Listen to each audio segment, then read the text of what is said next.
மனிதர்கள் திடீரென மறைந்து போனால் இந்த உலகம் எப்படி இருக்கும் என்று ஒரு சுவாரஸ்யமான கற்பனை.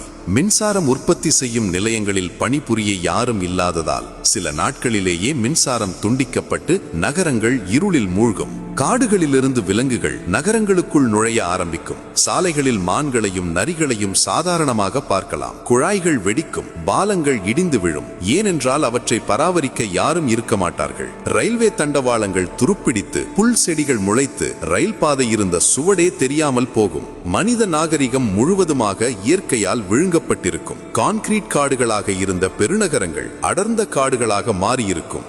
மனிதர்கள் கடலுக்குள் மூழ்கடித்த கப்பல்கள், விமானங்களின் பாகங்கள், குப்பைகள் என எல்லாமே கடல்வாழ் உயிரினங்களுக்கு ஒரு புதிய வாழ்விடமாக மாறியிருக்கும். மனிதர்களால் வேட்டையாடப்பட்டு அழிவின் விளிம்பில் இருந்த பல விலங்குகள் மீண்டும் பெருகி புதிய நிலப்பரப்புகளை ஆக்கிரமித்திருக்கும். இறுதியாக மனிதர்கள் இல்லாமல் போனாலும் இந்த பூமி இன்னும் உயிரோட்டமாக, அழகாக, தன்னிறைவாகவே இருக்கும். நாம் ஒரு பகுதியாக இருந்தோம், ஆனால் நாம் மட்டுமே உலகமில்லை என்பதை இந்த கற்பனை பயணம் நமக்கு உணர்த்துகிறது.